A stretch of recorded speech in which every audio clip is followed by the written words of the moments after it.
Okay, all you DIY philosophers out there in YouTube land, and welcome to this vlog, Socialists. Stop talking about contradiction. Now you might think that this vlog is more red baiting, putting the boot into socialists, but nothing can be further from the truth. In fact, I think socialists have an important world historic task to perform. The problem is that it's not an easy task to perform. They have to convince people about an explanation that I will call exploitation, an explanation of exploitation. And to do that, when they do that, what comes out of it is an idea of solidarity. And solidarity is not capitalist common sense. According to capitalist common sense, we're all competing individuals. And at best we've got like kind of family to back us up, though we know how problematic that can be. But that's where it's at with capitalist common sense. Whereas solidarity asks a lot more. It asks of us that we throw our lot in together rather than thinking, oh, well, you know, I'm pretty healthy and smart and I'm a pretty cool individual. Okay, maybe the boss is an arsehole, but I can do it alone. And so it's a hard sell. In order to sell it, socialists need to be able to speak and think clearly. Even intersectionality is an easier sell than solidarity. Like intersectionality is kind of a watered down version of solidarity. In intersectionality, you've still got the competing atoms. They just make allegiances with each other, even if on the basis of, in context, the fact that certain social identities have been silenced or oppressed. And so they're not really challenging that capitalist common sense. They're just trying to get a better deal for previously suppressed identities within that capitalist common sense, at best. So, like I say, it's a hard sell. Solidarity is a hard sell. Think and talk clearly and you can make the hard sell. Socialists haven't really done that very well, even though it's their world historic task. So I'm going to suggest here that get rid of talk of contradiction and you will be able to do it. Okay, and it'll turn out actually as well that I'm not actually against the idea that there are contradictions either. But that's not the point. A simple explanation has to be sold, and so the monetary analogy here isn't a bad one, has to be sold to the public. And unless that's done, socialists can't carry out their world's historic task of paving the way for a better society. But there's more to be done than just socialism. It's a good start though. It's an urgent and indispensable start. Okay, so housekeeping. Do some. I'm not going to be using the visual format of the vlog very much. I will put up some formal expressions. They're very basic. They're not even. One of them's baby logic. The other's not even that. They're not about drawing inferences using symbolic logic. I'm not a logician. They're not about that. They're just an attempt to clarify what's going on. I'll leave them up for a while. I'll yell out when I do that. But other than that, you can go off and negate the difference between philosophy and everyday life by, instead of having to look at my albeit beautiful kisser, do the dishes or do some weights or some such as that. Toddle off and do the dishes. That's not a bad idea. Okay, let's start then. As the punk philosopher, I like to define what I'm on about, and the first thing to define here is socialism. Now, socialism is the idea that workers should get a better deal vis-a-vis capitalists. And hence it's a response to capitalism. As a response to capitalism, it comes out of the fact that, as in the early days of trying to theorise what capitalism was about, there was quite a bit of controversy and confusion around what profit is. So profit motivates the individual capitalist, and profit is about you put in an amount of money M, and you get back M plus M1, a bit more money. And the question is, where does that extra money come from? Now, Karl Marx solved this problem, and he did it in the following way. He took the idea of labour power, and he said that when someone goes to work and expends their labour power, they do not receive the full monetary compensation for the value that labour power produces. So what that means is that you go to work and you put in a whole bunch of effort, but you're only partially compensated for that effort, and the remainder winds up being value that is translated into money and becomes profit. This is a very powerful explanation, okay, and it is the basis of socialism. I'm going to call this explanation exploitation. I'm going to say what happens here when you're not remunerated for the value that your labour power produces, that you are exploited. Now, this explanation is very powerful. For a start, it can tell us all about sort of domestic politics within nation states. In fact, even up to and including the way that nation states are made out of pre-existing geographic and ethnic conditions. And the way it does that is that it automatically includes an idea of competition. So if a given capitalist fails to exploit, in the sense that I've used that term exploit, their workers as much as another given capitalist, then they are unable to expand their factory, they're unable to expand their infrastructural requirements. We'll come to that in a minute. And as a result, they're competed out of the market, and sooner or later they go under. So as a result, what we see is that capitalists are constantly all competing with each other to exploit, in that sense that I've used, the worker. And we get things like trade unions, which promise to lessen the exploitation. We get things like labour parties, which promise to lessen the exploitation, and we get conservative parties. And all of this can be explained in terms of exploitation and the natural resistance to exploitation that comes out of the fact that people don't want to lose out on being remunerated for their labour power. This then translates into a sort of international sphere, the nation state. I've mentioned that it's a creation of capital, different capitalists that no one wants to pay for the police, for instance, which is another example of how exploitation can explain domestic goings-on. No, and yet the police are necessary to keep the workers in line. No one wants to pay for welfare. Again, another example of how exploitation can explain domestic goings-on. In this case, because you want your workers to be able to be housed and not to be too rebellious. This is from the capitalist perspective. And you want them to be able to be well enough to go to work, and you want to iron out with unemployment benefits, for instance. You want to iron out demands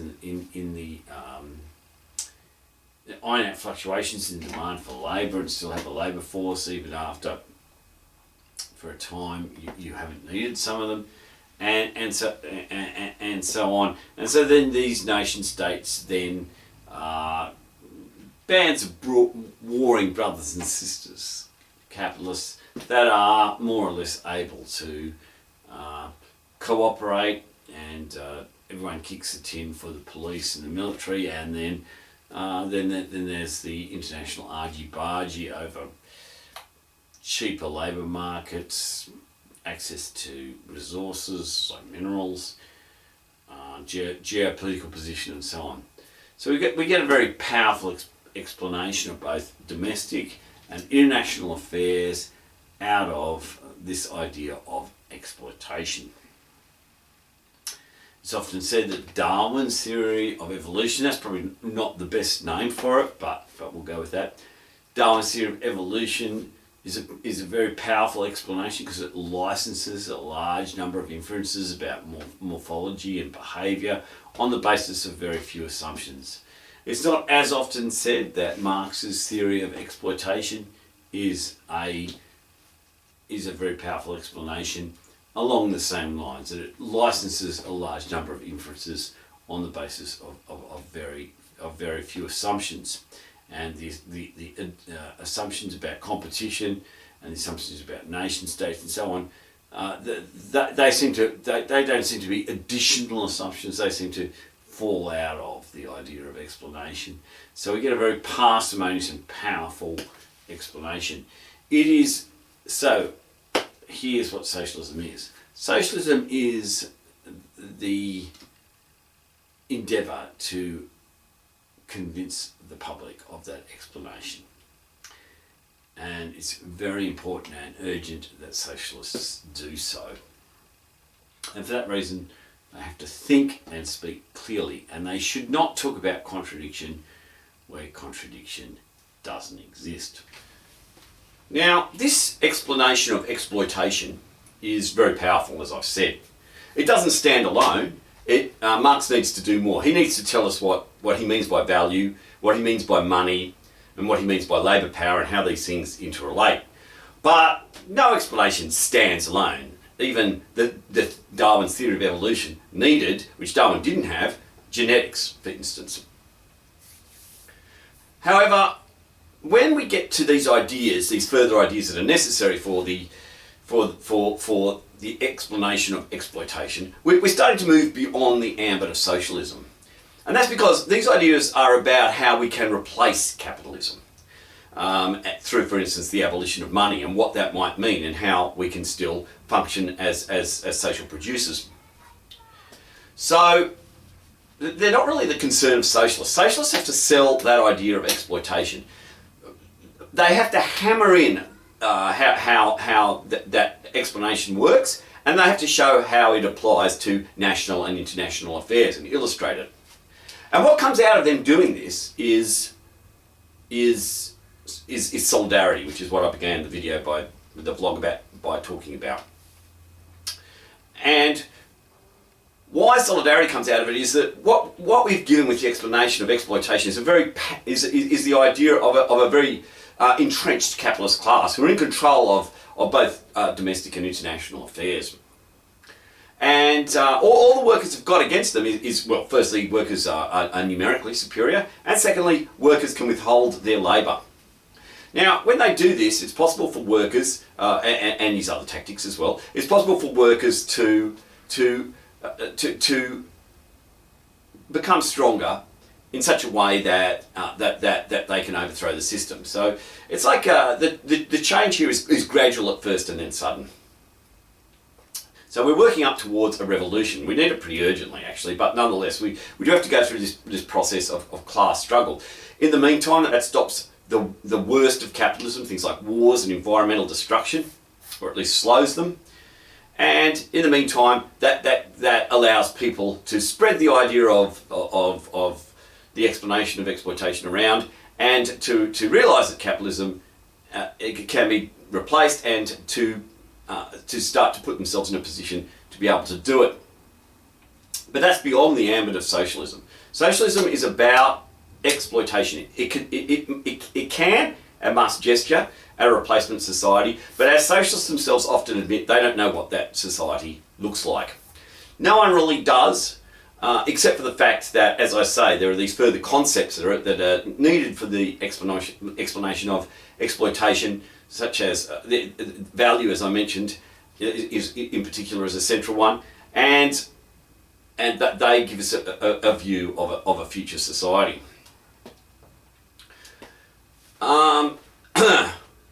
So the fact that the explanation of exploitation needs these further resources isn't really a big deal. As far as I know, all explanations rely on further resources, as indeed Darwin did with the theory of evolution. He needed genetics. He didn't actually have genetics. We have this idea of solidarity, and that's putting the explanation of exploitation into practice, which is what socialists need to encourage people to do as well, and that we stand together because we've got this numerical superiority as a working class, and because we can stop production. That's socialism. All right, let's move on to contradiction. Now, contradiction is a bit like solidarity in that it's against capitalist common sense, and the reason for that is there's a whole bunch of of what we might call conceptual schemes which capitalists impose on the world in order to keep it running. Schemes like liberalism and smaller liberalism and social Darwinism, which Darwin himself didn't agree with.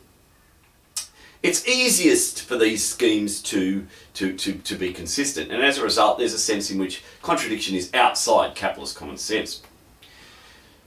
A further result of this is that if I start talking about a contradiction, well, you're probably going to think, oh look, he's nuts, or he's having a joke, or he's a liar, or he's had too much to drink. Here's to being Irish. I'm not nationalist, of course, but yeah. Okay, it's good luck for people with my heritage to drink, right? Yeah. Okay, so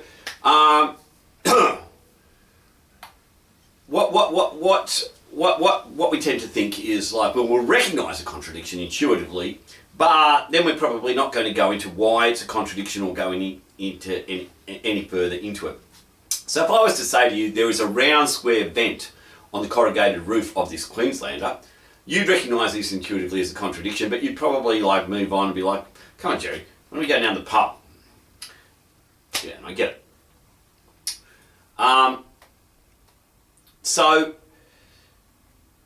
But in order to see why socialists must stop talking about contradiction, we are going to have to go further into it. And to do that, we're going to have to think about the idea of negation. So contradiction is when a statement is affirmed and denied at the same time. And one way to understand that denial, if you're into just the most basic logic, is in terms of negation. So let's start with negation. Now, the important thing about negation is it doesn't correct a statement; it just denies it. And then with contradiction we can have an affirmation and a denial. So the negation of Haile Selassie is tall is not Haile Selassie is short. Okay. The negation of Haile Selassie is tall is Haile Selassie is not tall. We don't correct the statement. So let's come back to the round square vent on the corrugated roof of the Queenslander up here. Now, there's a bunch of background assumptions here, which I'm not going to belabor, but one is that it's round and square at the same time. That's what I'm saying. Not that someone comes and makes it from round to square, and we'll think a bit more about that happening, and that is a way out of contradiction shortly. That's a qualification, but let's just start from the beginning. There's only one assumption here is that something can only have one shape at a time. So if it has round, if it's the shape of being round, then it's not the shape of being square. So when I say the round square vent on the top of the roof, I can rephrase that as saying that there is a vent on top of the roof that is round, but also not round. That is, I can add the negation of the statement on the basis of making the claim about the round square vent. Okay, so I'm not saying there isn't obviously a round square vent on top of my roof. I've got to be careful about this because I say these things, and then in order to portray me as nuts, people like, you know, take it wrongly. But we're just talking about that claim. Okay, so what we can then get is the assertion of a proposition P, and its negation not P. Okay, and okay, baby logic is now coming up on your screen. Okay, so the conjunctive form of contradiction. The letters P and Q here are, as it says there, what's called propositional variables. And usually in formal logic, these give us an idea of how we can have inferences that are valid, that preserve truth through different moves. But here we're just going to use these to stand in for the proposition. Firstly, in the first case, in the case of that first proposition labelled 1 there, that the vent on the roof is round. To show this form of contradiction, that's all we're doing here. So as you can see there, P, the vent on the roof is round. So we've asserted that. Now moving along to what else is in number 1 there, we get that upside down V. That means and, as it says there, and the rectangle, well, right angle, that means not. Sometimes you'll see this written as a squiggly tilde as well, but we'll just go with that. It doesn't really matter. So it's to spell that out, the vent on the roof is round, and the vent on the roof is not round. So we have the affirmation and the negation of the proposition there, and that gives us a contradiction. Okay, now the claim there is a round square vent on the roof of the house is rich enough to give us a second conjunctive contradiction, and that's because it gives us a second negation, and that's number 2 there. So the vent on the roof is square, and the vent on the roof is not square. So the claim's rich enough to give us a second negation and then a second contradiction. So I'll leave that up for a little while, and yeah, if you're doing the dishes or something, come and have a look.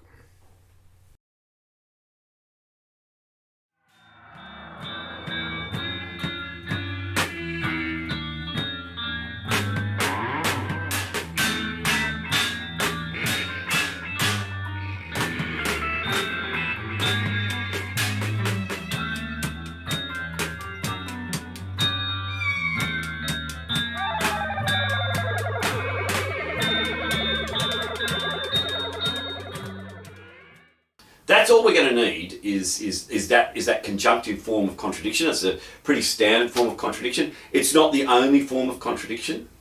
And if socialists think that I'm doing them an injustice by neglecting other forms of contradiction, I would invite them to take that up in the comments. So what we now need to say is that in order to show that socialists need to stop talking about contradiction, is to look at the way that socialists, things socialists say, and see whether or not they fit this conjunctive form of contradiction. So the most obvious, the most common, I would say, statement along these lines is the contradiction between capital and labour, and you'll read this a lot in socialist literature. This is not a contradiction, okay, and I'm going to show you why not. Okay, so I don't like sport, but I like community sports. I just don't like commercial sports. And I don't love rugby league, but I'm going to use rugby league as an example. It's a code popular in Australia.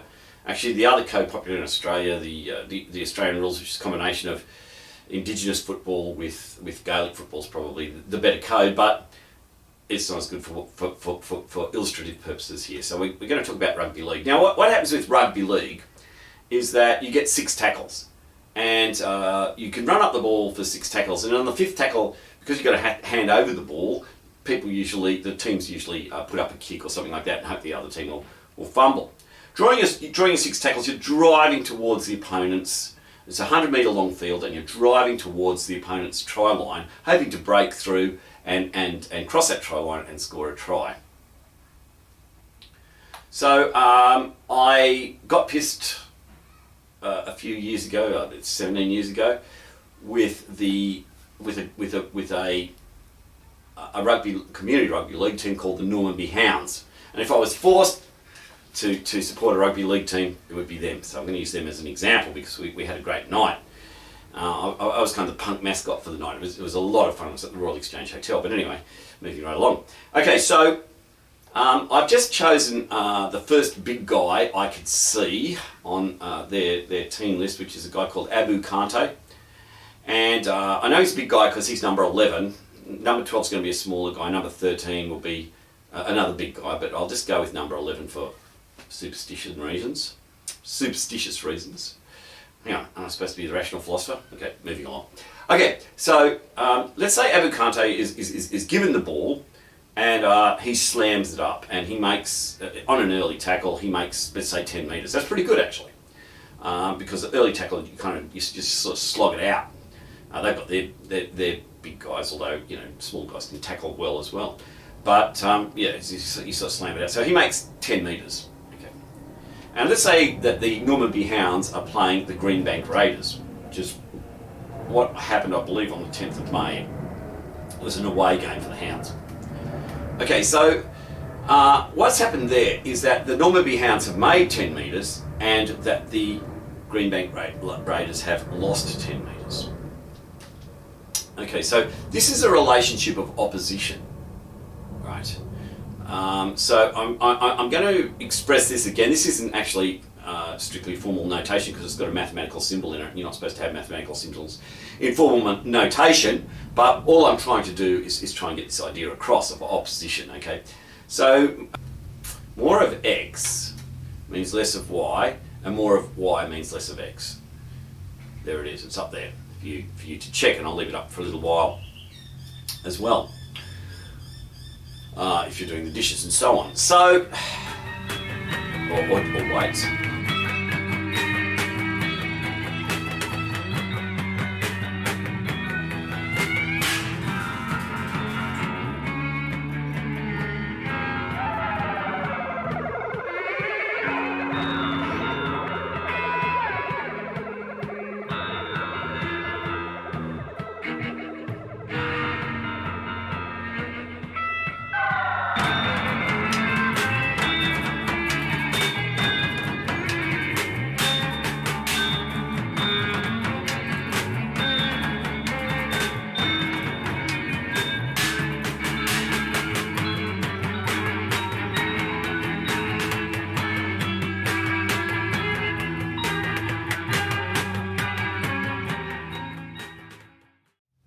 So that's a fully consistent relationship. That is a fully consistent relationship. No one's, if someone went to see the Normanby Hounds play the Greenbank Raiders at the Greenbank field, they wouldn't go, I went down to look at the real life contradiction, because there isn't a real life contradiction there. I should say at this stage, by the way, and before we go on, that most people, as I said, contradictions against capitalist common sense. So most people have what's called a consistency assumption. And that means that they assume that there's no contradictions either in speech or in the real world. Socialists don't have a consistency assumption, and I think socialists are right not to have a consistency assumption, and we'll come to where they're right later, although they still shouldn't be talking about contradiction. But we'll come to where they're right later. So most people wouldn't say, well, that's a contradiction, not just because most people have a consistency assumption, but because it's not a bloody contradiction, right? Opposition is a fully consistent relationship. Opposition is also the relationship between labour and capital. So the more wages that a worker gets, the less profit for the boss. The more profit for the boss, the less the worker gets. You might object, well, what about automation? Can't that be good for both? No, it can't. I don't want to go into why it can't be good for both, but basically it also drives down wages, if for no other reason than the workers winds up sacked, and then you've got like more workers looking for jobs. That is opposition is the relationship between labour and capital. It is not a contradiction. It is a fully consistent relationship. Socialists, stop confusing the hell out of everyone by talking about it being a contradiction. Okay. Now, there are a number of other ways that socialists, that's the main one, right? That's the main one, and that's the doozy. But there's a number of other ways that socialists talk about contradictions where the contradictions don't actually exist. And we're gonna quickly move on to them. Now, another way that socialists, another idea is that which for some was, or historically was kind of a starting point, a basic contradiction, was that capital is private and yet it socialises labour. So it's both private and not private would be a way to do that. And that looks like it could be P and not P, right? That looks like it could be the conjunctive contradiction that we talked about before. So capitalism socialises labour in that you get a whole bunch of workers together working on, say, in a call centre, and they're cooperating, social. But on the other hand, what comes out of capital is private profit for a given individual, a capitalist, or other given individuals who are shareholders or what have you.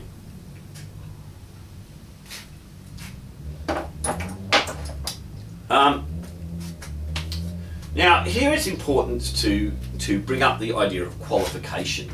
Now, qualification quite often can get us out of a contradiction.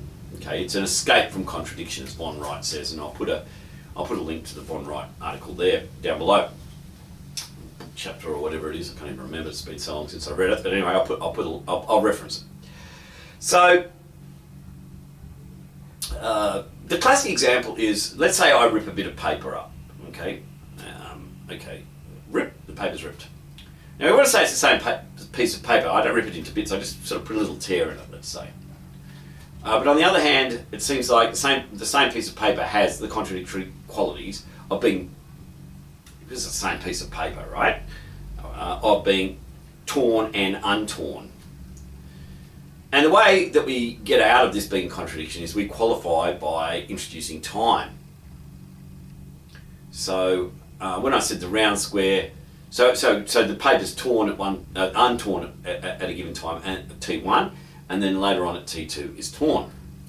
And that means that instead of P and not P, we've got sort of like different statements. We've got like, I don't know, R and S, because instead of P just being negated, we've got like the paper is untorn at time T1, and then the completely different statement, the paper is torn at T2, or completely different proposition.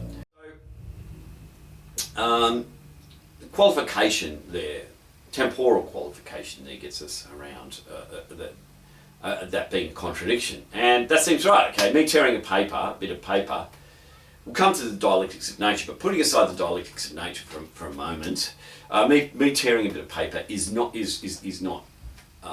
itself contradictory, because the incompatible attributes exist at different times. Now, the same thing is true about the socialisation of labour versus the socialisation of production versus its privatisation. Labour is socialised insofar as people are brought together to work. It's private insofar as it generates profit. They're different. It's not a P and not, it's not a P and a not P. It's different statements. It's an R and an S. Okay. That's why I put. I'll put up baby logic of R and S. Right? There it is. Right. There's baby logic of R and S. That's not a contradiction. Again, we've got the upside down V, which means and. So again, we've got the conjunction, but we don't. There's no contradiction there. Okay. It's just R and S. We are all a bit R and S, aren't we?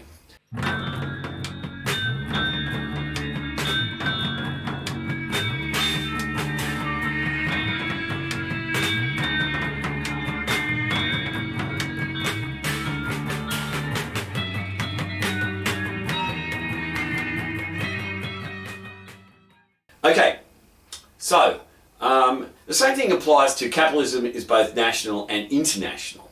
Okay, so on the one hand, capitalism needs infrastructure for the police, as I've suggested, but also it needs infrastructure in terms of the army, which is where there's international argy-bargy. Capitalism needs to be based in a certain country, and yet at the same time, it needs supply lines and markets and so on outside of that country. But again, you know, and this is being described as a contradiction lately by socialists due to globalisation, which is certainly a thing of the 21st century. So this is a timely example. But again, we can simply qualify our way out of this contradiction.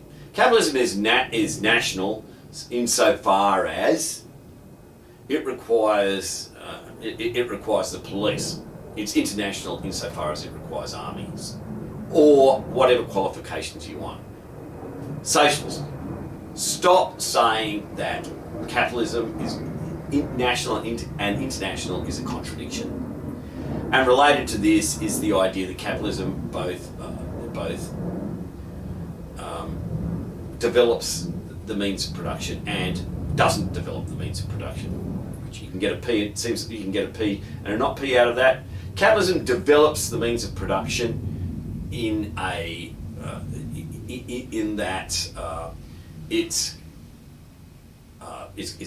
it globalizes, perhaps.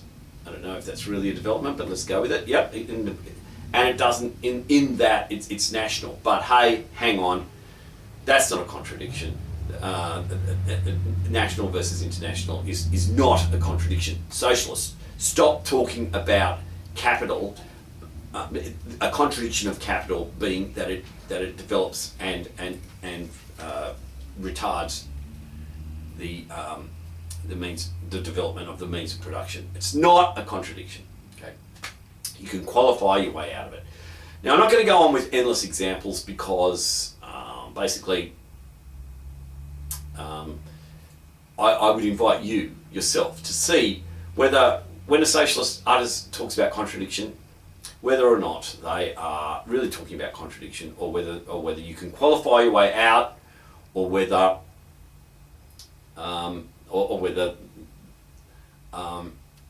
they're simply talking about opposition. All right, I'm going to push on finally to the dialectics of nature. Now, the dialectics of nature is the idea that there are real life contradictions in the world, and it's a book by Engels. I'm not going to.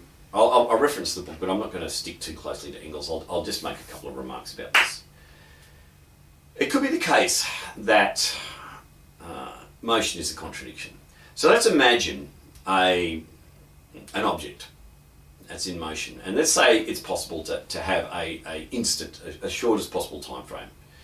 Now, if we imagine the object in motion at the shortest possible time frame, it's going to be at a location L1. Okay. Now let's imagine a still object. Relatively still object. Now, at L1, it's just going to be, at a given time, T1, it's also just going to be at L1. So it looks like there's information loss here. We can't distinguish between a moving and a stationary object. And one way to say that we can distinguish is to say, well, motion's a contradiction, and at a given instant, an object is both at L1 and L2. But going back to the old conjunctive contradiction that we found around around shape, we find that to say something's at L1 is to say to say something's at L2 is to say it's not at L1, so we get P and not P. Now, I think this is a real life contradiction. Right? I think this is real.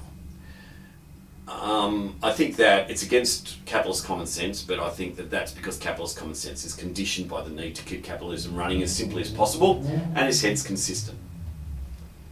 Okay. However, and socialists sometimes do reference this. They reference it in respect to some writings of Lenin's, which, by the way, were nothing more than scribbles on the side of his copy of Hegel, I think, of the phenomenon of one of the logics by Hegel. Right now, look, I think that's stuff where Lenin's being philosophical is actually Lenin's best work. So I'm not dishing it, but I think it's not the kind of thing socialists need to be talking about. It gets very technical, actually, by the way, and I'll put a link to the last thing I read on it, which was an argument against the idea that motion's a contradiction. I'll put a link to that down below. I mean, if you turn up to a socialist meeting and you learn about exploitation, it's only going to confuse you if after the meeting someone comes up, hey, guess what? Motion's a contradiction. And you'd be like, what?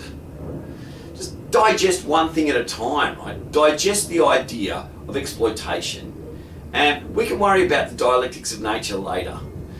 I was in a surrealist group in Canberra that was well, at least some of us were aligned with the international socialists at the time, okay? And I think that was a good model. We didn't really work it out as best as we could, but I think it was a good model. You had your explanation, which was based on exploitation as a socialist, and then in addition to that, later on, if you wanted to go down the pub and talk about how motion was a contradiction with the surrealists, and the surrealists are into this, you know, like, I don't know if you read Andre Breton or you look at those surrealist pictures where things seem to be two things at once, you know, like, not so much Escher, but sort of like, although Escher's related, but, you know, I don't know, like a teacup being covered in fur, and I'll put a reference to that art object down below by Merritt Oppenheim. And,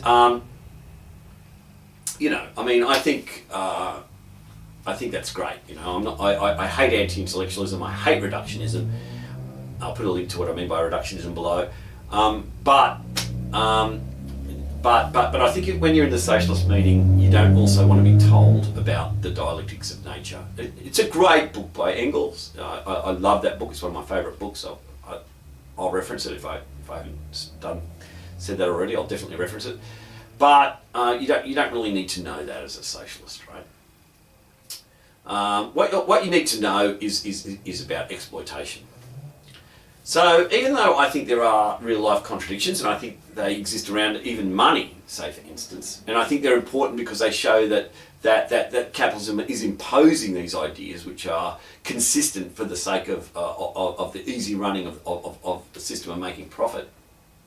That you don't really need to know that when you turn up to a socialist meeting. And if you started laying the dialectics of nature on most people who turned up to socialist meetings, socialists will not be doing themselves any favours.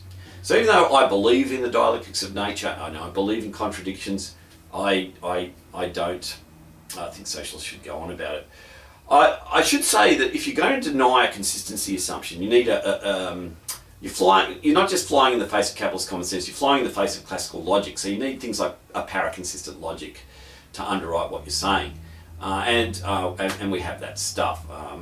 It was pioneered by Ayda Arruda maybe, and Katalin Havas. One was in South America, one was in the old Soviet Union. And since then it's been taken up, especially by Australian logicians actually. I'll put a link to the Graham Priest book, which also discusses the idea of motion as a contradiction. So I'll put a link to the edition I read. Actually, I think he's updated it since, but I haven't read the update. I only read I think it's the 1994 edition. So I'll put a reference to that. And I think all that stuff's great, but socialists you're not doing yourselves any favours talking about contradiction. You're confusing the issue when it comes to the relationship between capital and labour in particular. Socialists, stop talking about contradiction.